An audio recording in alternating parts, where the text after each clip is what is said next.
നമ്മളെ കറക്റ്റ് ചെയ്യാനും ക്രമീകരിക്കാനും ഉപദേശിക്കാനും ഒക്കെ ശ്രമിക്കുന്ന ആൾക്കാരെയൊക്കെ പുച്ഛിച്ച് തള്ളുകയും അത്തരം ആൾക്കാരെയൊക്കെ തന്ത വൈബെന്നും അല്ലെങ്കിൽ ഓൾഡ് സ്കൂളെന്നും ഒക്കെ വിളിക്കുന്ന ഒരു രീതി നമുക്കുണ്ട്. ഒരു കാര്യം നമ്മൾ മനസ്സിലാക്കേണ്ടത്, ഈ നമ്മൾ സമൂഹത്തിലോട്ട് നോക്കിക്കഴിഞ്ഞാൽ എല്ലാ രംഗത്തും പരാജയപ്പെടുന്ന ആൾക്കാരുടെ എണ്ണമാണ് കൂടുതൽ, വിജയിക്കുന്ന ആൾക്കാരുടെ എണ്ണമല്ല. ഒരു ബിസിനസ് തുടങ്ങിയാൽ തന്നെ 10% ബിസിനസ്സേ വിജയിക്കുന്നുള്ളൂ.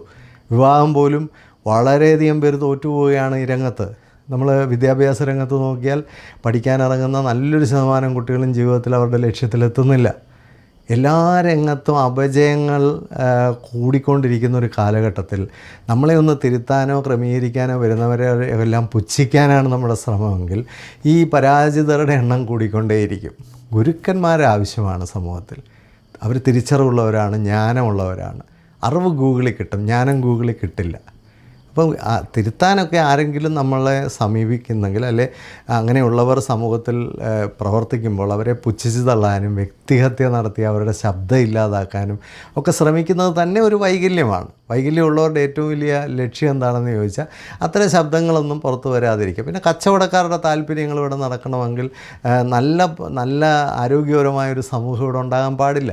ആരോഗ്യപരമായ സമൂഹം ആവശ്യമില്ലാത്തൊന്നും വാങ്ങിച്ചു കൂട്ടത്തില്ല, ആവശ്യമില്ലാത്ത കാര്യങ്ങളിലെല്ലാം പോയി ചെന്ന് പെടത്തില്ല. അപ്പോൾ നമ്മളെ തിരുത്താനും ക്രമീകരിക്കാനും ഒക്കെ ആരെങ്കിലുമൊക്കെ ശ്രമിക്കുന്നുണ്ടെങ്കിൽ അത് നല്ലതാണോ ചീത്തയാണോ എന്നെങ്കിലും ഒന്ന് ചിന്തിച്ചിട്ട് അവരെ തള്ളുക. ഒന്നുമില്ല, അത് ചീത്തയാണെങ്കിൽ എടുക്കണ്ട. നല്ലതാണോ എന്നൊന്ന് കേട്ട് നോക്കാൻ പോലും നമുക്ക് മനസ്സില്ല എന്നുള്ളതാണ് വലിയ ട്രാജഡി.